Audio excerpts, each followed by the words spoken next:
following is a chapter reading by the Worm Audiobook Project. Please support the original author at parahumans.wordpress.com. Thank you and enjoy.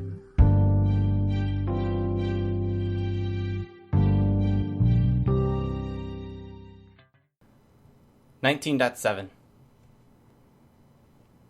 The heroes found positions and opened fire on Echidna. The difference in this and the fighting as it had been before was noticeable. Small, but noticeable. Capes weren't communicating, and teamwork was faltering as a result. Capes like the Red Lightning Girl and Chronicler were struggling to find people to use their powers on.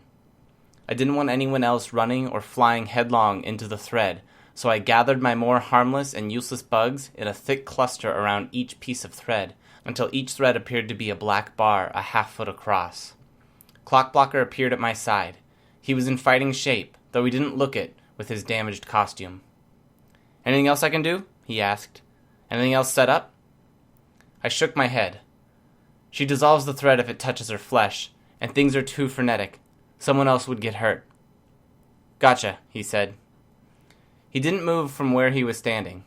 A minute passed as Echidna was bombarded. She wasn't quite at full fighting strength. She didn't have many capes to clone, and she was apparently hesitant to change or make any sudden movements with the possibility of there being more thread. "Why didn't you tell me?" Clockblocker asked. "That I had something in mind?" I asked. "I guessed a part of me thought that maybe if you figured out what I was doing, you wouldn't have frozen the gun." "That's not fair." "I don't think I've given you any reason to think I'm vindictive like that." "Not really," I admitted. "Maybe I didn't want you to give her a tell, or do something that Eidolon might notice. I'm not sure why, not entirely." "So you're not really doing anything that those guys out there aren't. When it comes down to it, you're suspicious of us, just like we are of each other." "Maybe," I admitted. "It's a lot to take in. What do you even do from here on out?" "I don't know," Clockblocker said. A series of neon green concentric circles exploded outward from a point in the sky above, rippling out to disappear over each horizon. Eidolon had engaged one Alexandria clone, and whatever he'd done seemed to have finished her off. One left. Echidna belched out a mass of clones, and I added my bugs to the firepower that the heroes threw their way. Some slipped past the loose perimeter the heroes had established, and were promptly gunned down. "I'm guessing Tattletale told you the particulars of my power?" he asked. "What do you mean?" "The range. I'm surprised you knew it would work through the interconnected pieces. Hell, I barely knew I'd be able to push that far. I guess that makes this one of the rare days my power is working at peak efficiency. But you somehow knew that." I glanced over my shoulder at Tattletale. She was getting out of the van, and was joined by Faultline, Labyrinth, and 4 members of the Travelers: Sundancer, Ballistic, Genesis in her wheelchair, and a blonde boy who resembled but didn't quite match Oliver in appearance. Tattletale was exchanging words with Regent. "Getting an update?" "You're not responding," Clockblocker noted. "I'm not sure what you want me to say." "Yes, Clockblocker," he added a falsetto note to his voice. Bend one wrist to a 90-degree angle, and he raised his hand to his mouth. "Of course we know more about your powers work than you do. How else would we kick your posterior with such frequency?" He faked a high society woman's laugh, where the laugh was said as much as it was uttered. A cape nearby, one I recognized as Astrologer from the New York team, shot us a dirty look before she returned to calling down projectiles from the sky. "I don't sound like that," I commented, trying not to sound as irritated as I felt. "I thought it fit pretty well for one of the wealthy crime lords of Brockton Bay," he said. I was a little caught off guard to see this side of Clockblocker, or more that he was showing it to me. Was it humor as a coping mechanism, or attempted humor as a coping mechanism, to be more on target? I could believe it from the guy who'd chosen Clockblocker as his cape name. But to let me see anything other than the hard-nosed defender of the peace was something different, a show of trust, letting his guard down some. Or maybe it was just a coping mechanism, and he had a hell of a lot to cope with. Only an hour ago, he probably felt he had his whole future laid out for him.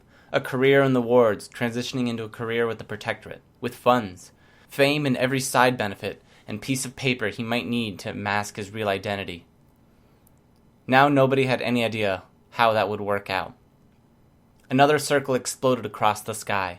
Alexandra Clone 2 was down.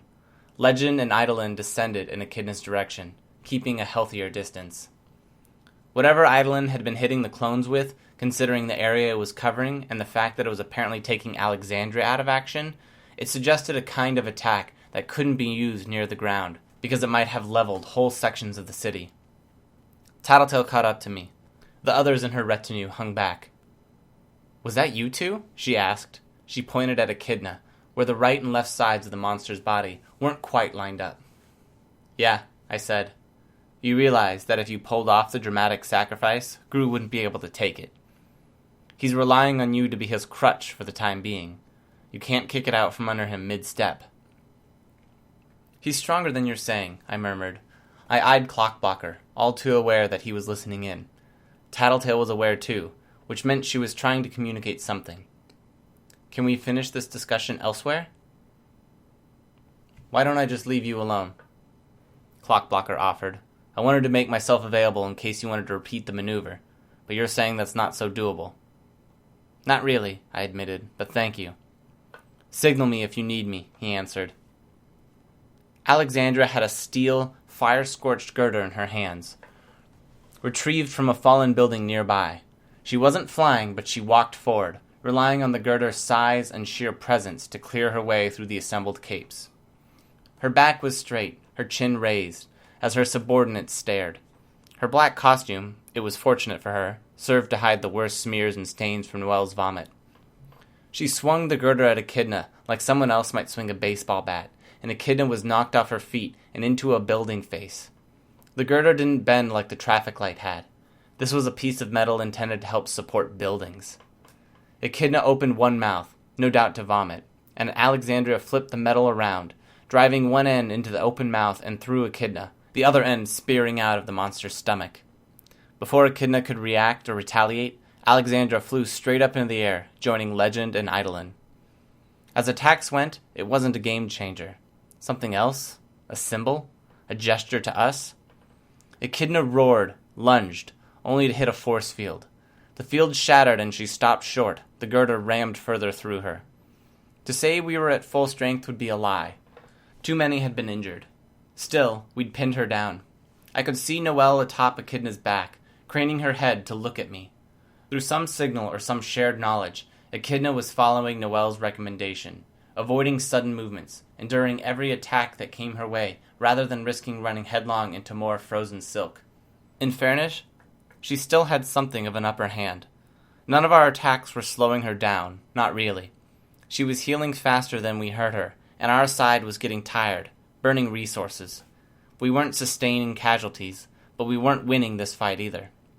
With our current disorganization, it was only a matter of time before she popped out another clone that was capable of turning the tables. "We need to finish her," I said. "Sundancer could do it, probably, but she would need convincing. Labyrinth's going to set up while we wait for Scrub," Tattletale replied. "Where is he?" "Bit dangerous to have him riding along in a car. We put him in another, and he nuked the engine. We rigged a sled, and he should arrive in a bit, depending on how many times they needed to stop and replace the chain," she said. "He's going to open the door?" "Open is probably the wrong word." "What's the right word?" "I'd say it's more like using a battering ram than a doorknob." "With dimensions?" I said. "Through dimensions. Knocking down the door, not knocking down the house." "I'm not seeing the difference between the two," I said. "What's to say a given area is one thing over another?" "That," Tattletale said, "is Labyrinth's job." I could see Labyrinth. Faultline was right next to her, apparently talking her through the process. Arches and high walls rose like cresting waves, locking into place as they met one another. It amounted to what looked like a church, if only 4 paces in diameter. "You think that'll be easier for Scrub to punch through?" "Positive," Tattletale said. "How do you punch through to the right place?" "That," Tattletale said, "is something we'll have to trust to luck and an educated guess." "Not reassuring," I said. "What's going on? I'm worried. Nearly getting yourself shot twice? Provoking the triumvirate? Spending however much it cost to bring Faultline into the city? After the financial hit you took pulling the soldier gambit on Coil? Now this? The dimensional hole?" "It's how I operate." "Yeah, You've been reckless before, got cut by Jack, provoked Glory Girl, but this is turning the dial to 11. We came out ahead in the end, both times. It wasn't necessary. There were other ways around either of those situations. Not as much as you'd think, Tattletale said. Echidna roared again, each of her mouths making a slightly different noise, combining into a discordant noise that made almost everyone present wince. Weld tore his way free of her side, 2 capes in his grip. Still 5 captives inside, I noted. I saw Weld climb free and drop to the ground. He wasn't going back in for more. Tattletale took me by the arm and led me back and away from the fighting, to where we had more privacy to speak. I used bugs to guide some capes at the back lines towards some clones who'd flown into an alley. It was odd to be playing a part in a high-speed chase while standing still, but the capes were closing the distance on their quarry nonetheless. I'm just looking for answers, I told her. This dimensional hole, provoking the heroes, apparently spending a lot of money I'm pretty sure you don't have, I can kind of get that you're feeling a bit aimless, a bit unfocused. Maybe that comes across as recklessness. I'm feeling like that too. We beat Coil, and so much of what we've done over the past while, it was with the end goal of doing just that. So I get if you're not sure of where to go from here. Except you've been talking to the heroes, and you've had that to help center yourself. Figure out where you stand, Tattletale said. I haven't. That's it? You need to talk to someone? No, that's not what I'm saying, she said. She sighed. Yes, kind of. It's only part of it. Who the hell am I going to talk to that grasps things on a level I do? Do you really expect me to find a therapist and sit down and not pick him apart faster than he can decipher me? You could talk to me, I said. Not when you're part of the problem, part of what I need to work past. That's not fair, I told her. No, it isn't, she admitted. Echidna spat out volumes of clone at the defensive line. The reaction was only a little slower than it should have been. Squads still weren't operating as squads. Legend and Eidolon were offering support fire from above, but they were standing apart from the rest, in a much different way than Tattletale and I were. It's not you, Tattletale said. It's more about my relationship with you. This isn't the point where you confess your undying love for me, is it? She snorted. No. Then what? Or is this just going to be another secret you keep? All of the good secrets are getting found out anyways, or so Regent said. I suspected they would be, for the record. Part of the reason I dished like I did was to put us in a good position in case the juicy stuff did come out. Not sure I buy that, I said. You don't have to. It was only a part of it, and I understand if a more in-depth explanation is overdue, but I need to turn it around in my head some. Get it to the point where I can share it without it coming out wrong. Your trigger event? I asked. That's part of it. But can we please put that off until after we've torn a hole in reality and stopped the pseudo-endbringer? Just tell me this isn't another educated guess. It's not, except for the bit where we might be able to find the right universe. When you're saying it's not an educated guess, is that because you're sure or because it's an uneducated guess? I'm mostly sure. I sighed, loud enough for her to hear. She grabbed my hand and pulled me in the direction of the van she'd brought. Labyrinth's church had expanded considerably, and Scrub was very deliberately keeping his distance, keeping the company of Gregor the Snail, Neuter, Shamrock, and Spitfire. They looked a little worse for wear, with burns, scrapes, and bandages. Had Tattletale pulled them away from a job? Hey, F, Tattletale said, smiling. Faultline didn't return the smile. You're aware that I'm going to track you down, beat you to a pulp, and level you, tied up for the authorities to collect if we don't get our payment. You'll get your payment the minute I have access to a computer Shatterbird hasn't toasted, Tattletale said. No sweat. I'm harboring serious doubts, Faultline said. She glanced at Echidna. But I can look at this situation and understand if there's a rush here. How does this work? Really simple, Tattletale said. We should get Labyrinth clear, though. Then I'll show you. Faultline gave her a look, then hurried to Labyrinth's side, dodging a wall that was erupting from the ground to fit into the greater structure. The ground surrounding the temple-like tower had changed, with an ornately inlay of what looked to be artificial flowers. The petals were gold leaf, the stems the black-gray metal of iron. The thorns I couldn't help but notice were real, like needles, sticking out of the ground, dangerous ground to tread. As Faultline led Labyrinth to safety, I put one hand on Tattletale's shoulder to get her attention. You sure? I've got a theory. With the clues on the passengers that we've got not so long ago, about the powers, the idea of how the things work, I'm getting a sense of the bigger picture. I think I could spend a decade working it out, but the basics of it? I think there's a lot of powers that are a lot more versatile than their owners are aware, because they never get the opportunity to leverage it. Above us, Legend followed through on one Cape's attack, opening a wound in Noelle's side. Grace leapt in as the laser stopped, grabbed a Cape that had been exposed by Legend's attack, then kicked herself free, bringing the Cape with her. Another Cape exhaled a cloud of what might have been acid vapor in Noelle's direction, apparently to slow the healing of the wound. It didn't make much of a difference. Based on what? I asked Tattletale. It's all part of a whole, she replied absently. Her focus was on the others. Scrub, get closer to the tower. Everyone else get back. Labyrinth, don't use your power anymore. Hold off. Heads turned. People had no doubt noticed the tower, but now something was happening. Scrub stepped closer, and one of his explosions ripped through the air. Another followed shortly after, intersecting one area of altered road. Like a gas in the air that had been ignited, the entire thing went up in a heartbeat. In an instant, it was a white void, as undefinable as Gru's darkness, perceivable by the edges, but with zero depth or dimension. He shunted out the entire structure, as well as everything that had altered on the ground, but nothing had come back. The door had been kicked out of the frame.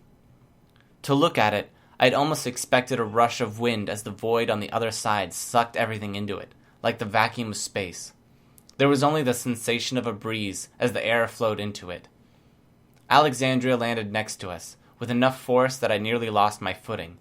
Every set of eyes that wasn't on Echidna was on us now. What did you do? Made a hole, Tattletale said. Apparently.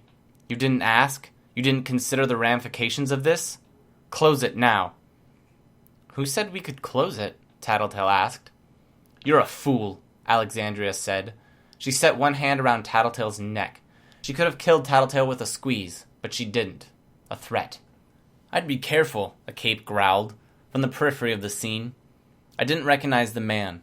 He wore a costume in orange with red metal claws. Alexandria turned to look at him, and he added, Wasn't so long ago that your partner called us all fools. In the background, Echidna screeched. She found her way forward through the crowd, but the battle lines were holding now. Our side hadn't been surprised this time, and the only Cape in her reach were Capes she couldn't absorb. The rest were staying well back. She wasn't an Endbringer in the end. It would be impossible to trap any of them like this, to get an advantage. They had other tools, ways to exert pressure that were entirely independent of their own abilities. Behemoth generated storms and background radiation. Leviathan had the waves. The Seamerg had her scream. That wasn't him, Alexandria said. It wasn't Eidolon who said that. Close enough, the Cape said. Let her go. You can't throw around authority you don't have. As of this moment, I am still Chief Director of the PRT, and I am the leader of the Protectorate team that overlooks the second largest city in the United States. That hasn't changed. At the end of the day, I'll face any consequences I have to, but for now, I'm still in charge. Your authority doesn't mean anything if they don't accept it, Tattletale said, staring Alexandria in the eyes. Put me down. I can't let this go any further. In case you haven't noticed, Tattletale said, there's no further to go. It's pretty much gone. All that's left is to find out whether this is a useful trick we just pulled, or a really useful trick. Useful? Alexandria asked. Worst case scenario, it's a place we can dump Echidna. A place where she won't be able to hurt anyone. Or Labyrinth figures out that she can work with it. The whole blurred, colors consolidated into forms. I could see Faultline standing by Labyrinth, arms folded. Labyrinth? The Shaker 12? Alexandria said. That's the one, Tattletale said. Mind letting go of my throat? Alexandria let go, but settled her hands on Tattletale's shoulders. The implied threat was still there, just not so imminent. It's deep, Labyrinth said, Her voice was faint, as if from far away. There's so much there. Worlds that I didn't make. All part of a whole, Tattletale mused. Okay, Labyrinth. The world we're looking for isn't very deep at all. In fact, it's very, very close to the surface. When you push into that world, it'll feel easier, like a path that someone's already walked more than once. There's two like that. I would have missed it if it weren't for my bugs. Alexandria reacted, stiffening, a slight straightening of her back. Behind us, Echidna roared and threw herself against the barrier of ice and force fields that surrounded her. I turned toward Alexandria. What? I didn't say anything, she responded. Her hands still rested on Tattletale's shoulders. You didn't have to, I thought. But I wasn't sure how to use the information, and I didn't want to distract anyone from the subject at hand. Look, Labyrinth said. One's like this. The image shifted. I wasn't the only one who walked around to get a better view through the window. The landscape on the other side of the window was different. The grassy hills that had been Brockton Bay before settlement. The distant beaches. There were houses, but they were squat and blocky, half overgrown. Again, the slightest reaction from Alexandria. And here's the other. Another landscape. A city, like Brockton Bay, with different buildings. Intact, undamaged. It looked like a back road, one that didn't get much in the way of traffic. Apparently the streets in that Brockton Bay were in different places. Earth Aleph, Tattletale said. The Traveler's World? Are you insane? Alexandra asked. There's sanctions, treaties, truces. If you open this hole to Earth Aleph, it could mean a war between universes. If that war was possible, Tattletale said, we'd have had it already. The possibility of a whole other world of resources is too much to pass up. Sure, our side has more raw firepower, by a factor of 100, but their side has just as many nukes. It's a zero-sum war. You don't understand what you're getting into. What I understand is that accidents happen, and everyone in earshot will call this particular inter-universal portal as an accident because it keeps things peaceful. I also understand that this keeps Brockton Bay on the map. Any other circumstance, people are going to keep trying to scrap the city, to accept that it's too costly to rebuild, that the criminal element holds too much power. They'll throw bill after bill out there until the right combination of people are in power, the right hands can be greased, and Brockton Bay gets bulldozed and paved over. It still could, a cape said. Oh sure, theoretically, Tattletale said, but there's really two options here. Either we spread the word and a whole sub-industry explodes around this simple little doorway, accessing and trading information between worlds, research, a mess of other stuff. A city full of residents who've put up with disaster after disaster get work, get their homes rebuilt, and ultimately get their second chance. Or we keep this a secret, I finished her thought, and we get none of that. Or we keep this a secret, Tattletale agreed. We do what Alexandria wants, and everything stays hush-hush, just the way the big bad secret organization likes it. I could see the capes around us paying attention. 10, 15 capes, from cities all across America and Canada. You have no idea what you're doing, Alexandria said. Fucking you over? You're putting everything at stake. All of us. This world. Even if we ignore the chance of our very first interdimensional war. Traitor! Someone shouted from the sidelines, cutting her off. Alexandria turned her head to try and identify the culprit. I got the impression she wasn't used to people insulting her. There were more capes nearby. Miss Militia had backed up, but was keeping her eyes on the spot where Echidna was trapped. On the far side of the clearing, where the gateway stood, Gregor the Snail escorted a bound Sundancer and Ballistic to the periphery of the area. I can't help but agree with Alexandria, Faultline said. This is reckless. More than a little, Tattletale agreed, but I'm not sure you heard the full story. I only heard it secondhand, and I was with you from the time your helicopter arrived. When we last ran into Neuter, you guys were looking for dirt on Cauldron. You still looking? Faultline's eyes narrowed. Why? No less than 10 minutes ago, Eidolon's evil double admitted full culpability. The Triumvirate, much of the upper levels of the Protectorate, kidnapping people from other universes, experimenting on them to figure out some power-inducing formulas, dropping them here. Might help you to understand why people are giving Alexandria the evil eye. Faultline glanced at Alexandra. A little too easy to find out like this. It's not the full story, Tattletale said, not by half, but it should inform your call on whether to side with her or not. Faultline frowned. That's not... No. Maybe she is the person behind the scenes, fine, but that doesn't change the fact that she might be right. Better to have Labyrinth find another universe to link to. Maybe one where a mountain is blocking the other side of this gateway, if we can't close it. Why do you have to be so reasonable? Tattletale asked. That's the worst of both worlds. It's not war, Faultline retorted. Stop, Chevalier said. People parted to give him room to enter the clearing. There's other concerns. The deal that was described to me was that the travelers would do what they could to eliminate Echidna.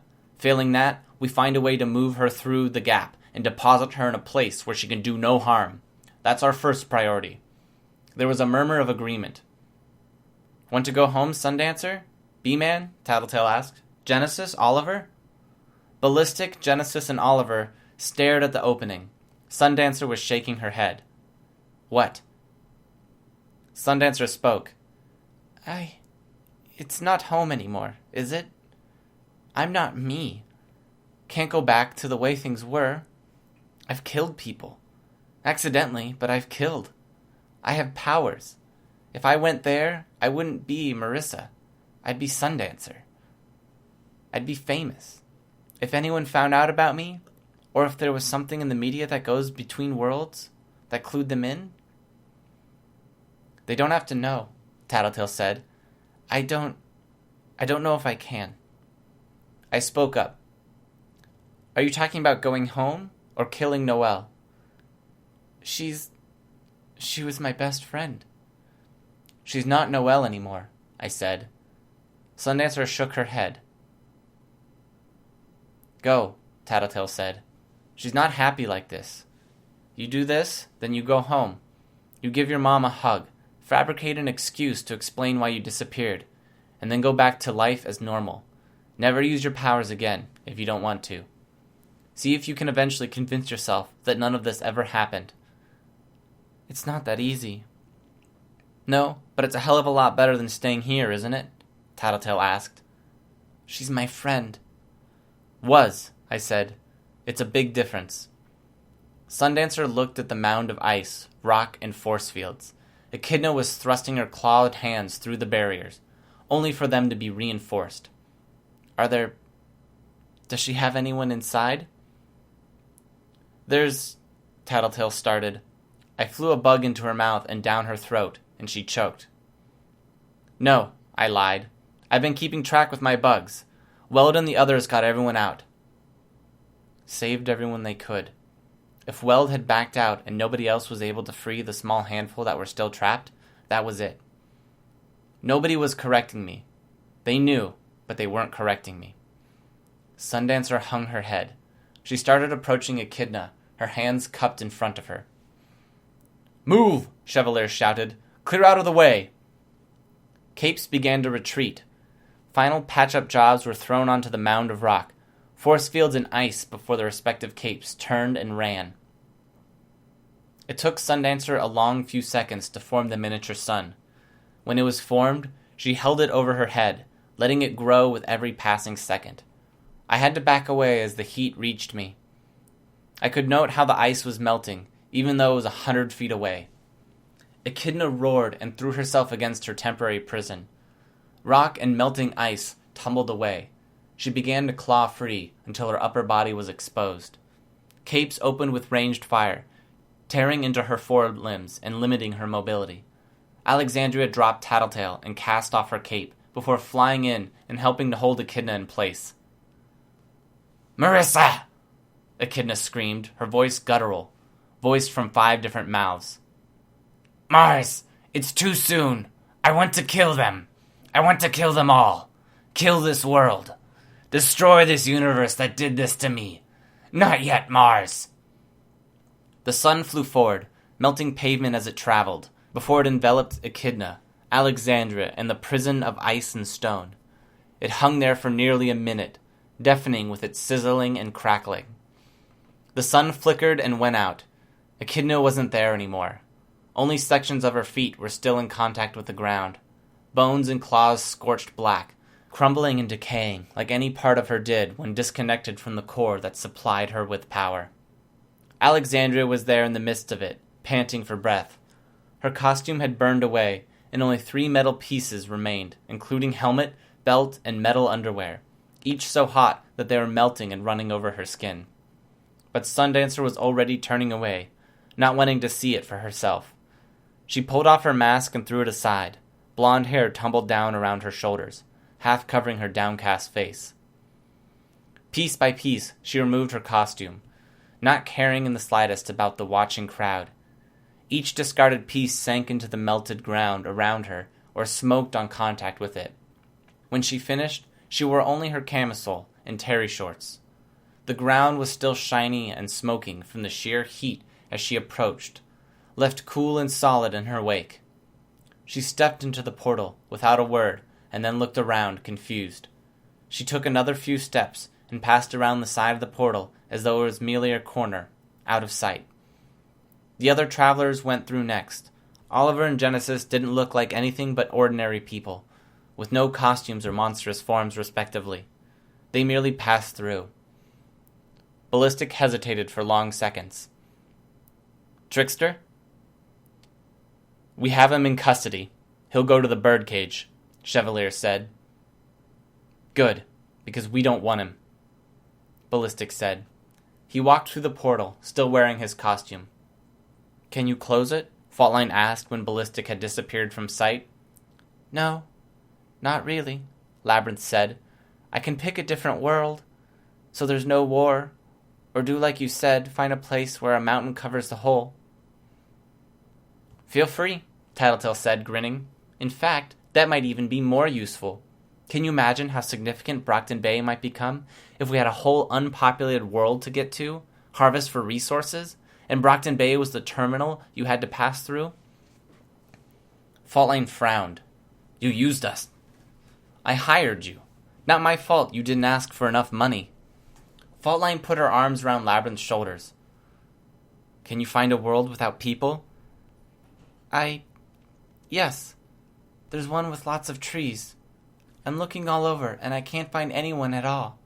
Not even the other side of the oceans. Only animals." "That'll do," Faultline said. She looked at Tattletale.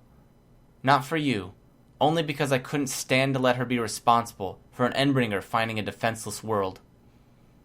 "Much obliged, whatever the reasoning," Tattletale replied. She flashed a smile. Faultline only frowned and turned to usher Labyrinth away. "Wait," someone called out. Weld, with the red-skinned boy and Gully beside him. They caught up with Faultline's crew. Whatever words they exchanged, I didn't get a chance to hear. There was no way that the monsters could serve the Protectorate. Faultline was a known element, someone who had, as far as everyone was aware, always been good to the people I was now thinking of as the Cauldron Maid. I couldn't even begin to guess where they'd go from there, but they'd have stuff to talk about, no doubt. I'd mentioned to Tattletale that I'd felt adrift after letting Dinah go. Untethered, I think was the word I'd used. Everyone here now felt like that, to some degree. The future had never been quite this uncertain. I saw Alexandria standing by the sidelines. Eidolon had gathered her heavy cape, where she'd tossed it aside, and was helping to drape it around her shoulders. I wasn't the only one looking, but she was oblivious, uncaring. She still stood with all the confidence in the world. She was barely covered, with one hand pinching the cape shut in front of her, traces of now-cooled metal lacing through her hair, the eyebrow and eyelashes of her one good eye. It highlighted the lines at the corner of her eye, finer metal finding its way into the crevices. Her other eye held only a scarred-over ruin with cooled metal pooled in the deeper recesses. There were nubs of metal melted rods, no doubt there to help hold a high-end prosthetic in place. Tinker made if she'd been hiding her injury to play the role of the PRT chief director. Without Echidna to divide our number, our ranks were free to line up in a rough semicircle around Alexandria and Eidolon. "Nobody can know what happened today," Alexandria said, utterly calm. Someone scoffed. "You want us to keep your secret?" Not the secret, she said, unfazed by the scoff. Echidna. 4 capes were inside her when she was scoured away. More were injured or killed in the courses of the fight, or in Shatterbird's attack. We can't cover that up. We shouldn't. They were good capes, but we can't tell the whole story. You don't get to say that, the ice-generating cape said. You have no place saying that. I won't argue, Alexandria said. Everything we did for the right reasons. I understand it's ugly without the context. Someone at the front spat in her face. Alexandria didn't even blink. She let the spit run down around the ruined pit where her eye had been, much like she had with the molten metal. If words were to get out about the clones, the ramifications would be too damaging. We spent decades cultivating an illusion that we're heroes. Decades shaking the idea that we're killing machines. The nature of this fight threatens to reveal just how much damage even the more mundane of us parahumans could do to the common people. That's not only the clones and what they did, but how we dealt with the clones, in turn. We can't shatter the image that the Protectorate has so painstakingly built, or the entire world will turn on us. And the Protectorate? Miss Militia asked, her voice hard. What of it? The involvement with Cauldron. It won't stand. Not like this. It has to, Alexander replied. Too much depends on the Protectorate, even internationally. If it crumbles, then the whole world suffers for it. Other teams around the world would go without the resources we provide. If it means keeping the Protectorate intact, I will step down. I'll tender my resignation as Chief Director of the PRT, effective the moment I can reach my desk. I'll consent to being watched until the moment I can step down as Alexandria, if you are uncomfortable with me continuing to serve the Protectorate in costume. Eidolon, I'm sure, will do the same. Mirrodin's death will be excuse enough for our retirements. What about Legend? Miss Militia asked. Alexandra raised her head, staring up to where Legend hung in the air, unmoving. He was only aware of the most basic elements, that Cauldron's sold powers, but not how we tested them. He did not know of our relation to the Nine. He made excuses for you, Miss Militia said. Lied. We can't trust him any more than we can trust you. I'm aware, but what he does next is ultimately up to him. I am only telling you what I know, and I know he did not know as much as Eidolon and I did. That's not good enough, a cape said. You've committed crimes against humanity. You bastards should be tried. Do that, and the whole world pays. Every cape would come under scrutiny, both from other parahumans and from the public. Teams would dissolve, faith would falter, and I sincerely doubt we'd last through the next 2 Endbringer attacks in that kind of state. All around me, capes exchanged glances. I could hear angry murmurs. My swarm could sense fists clenching in anger. And the captives? The people from other worlds? Cauldron kidnapped? Miss Militia asked. Anyone with clearance should know that the number of people with physical mutations has declined steeply. We've stopped experimenting. Or so you say, Tattletale cut in. I do. Tell me I'm lying, Tattletale, Alexandria said. Tattletale shook her head. You need us, Alexandria said.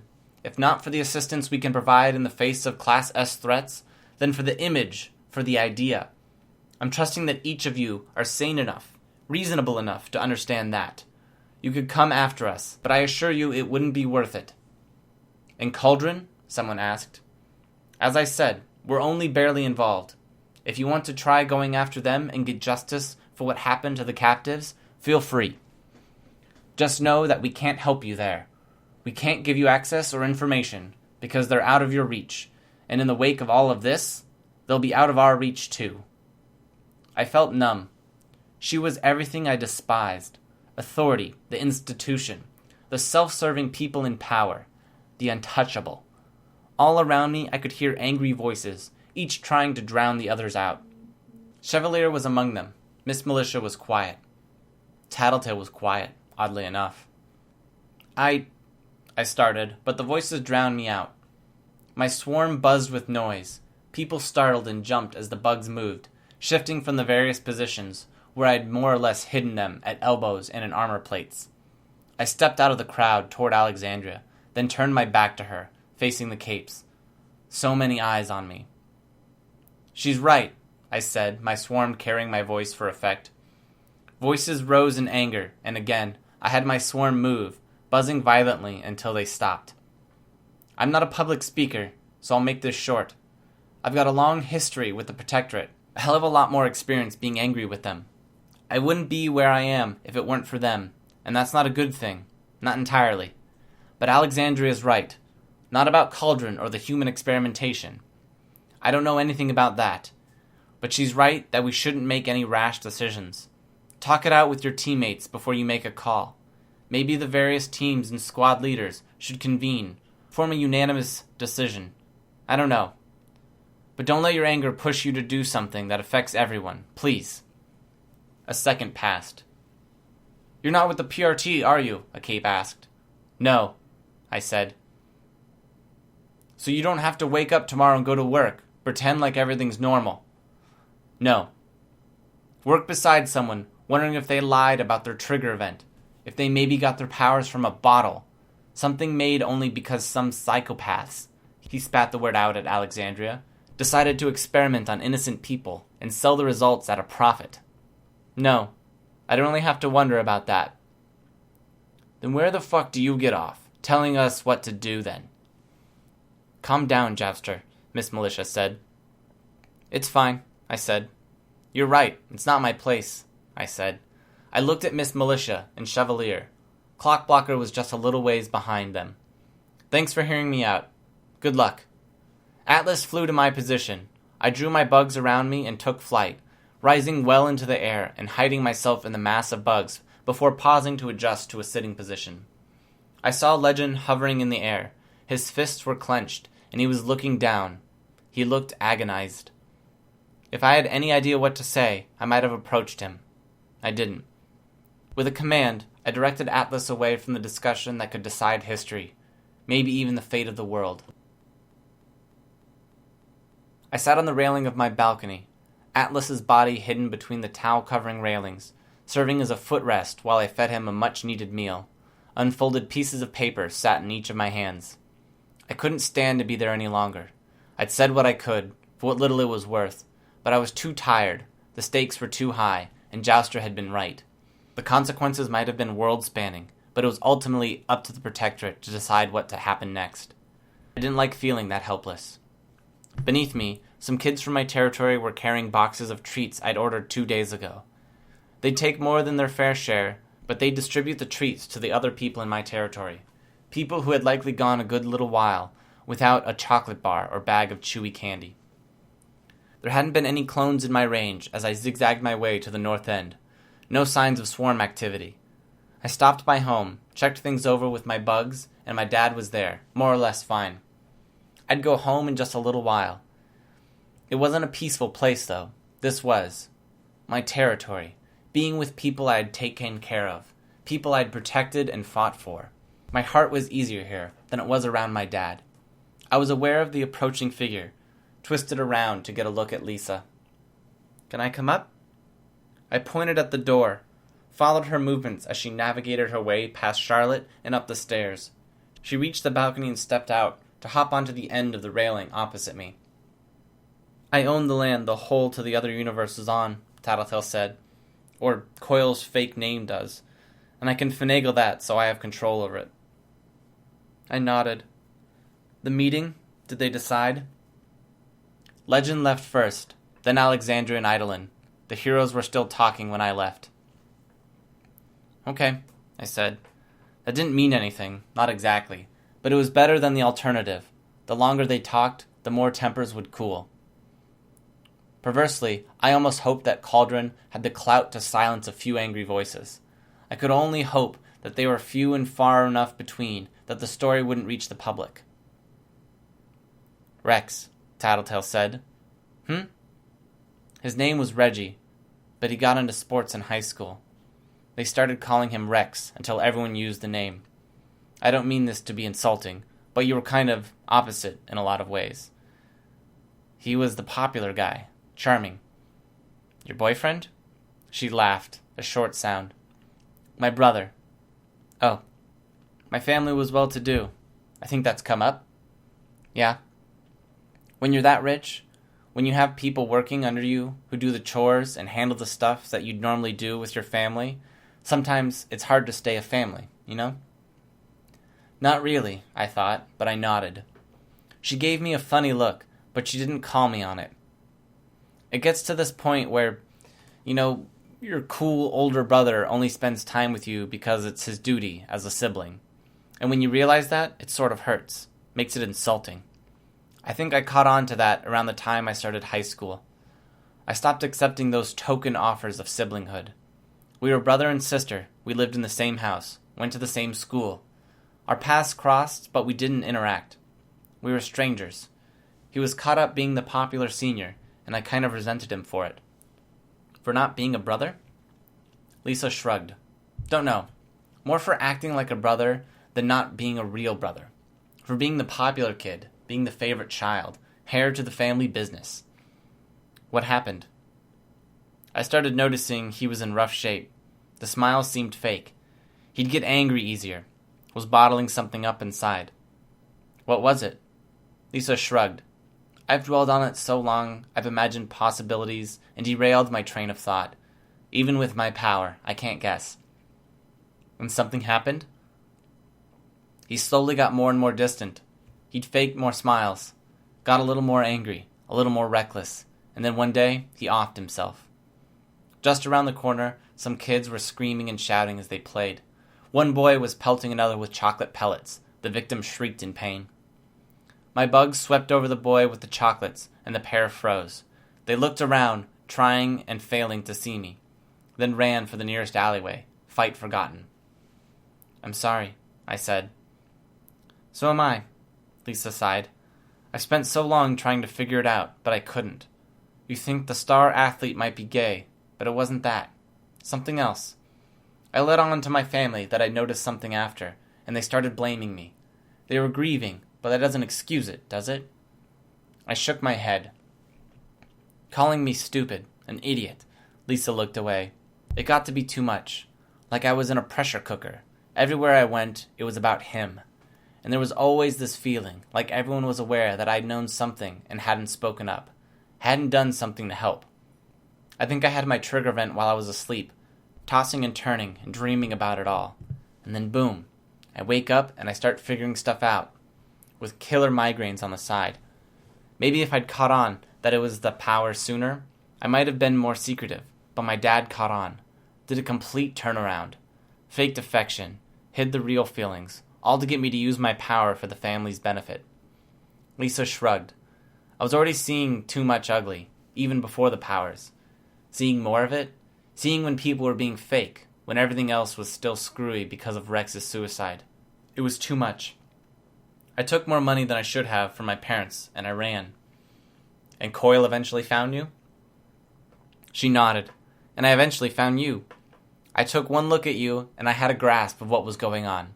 Didn't take too much for me to notice that you had the same air around you that Rex did. Maybe I did what I could to save you, because I couldn't save him.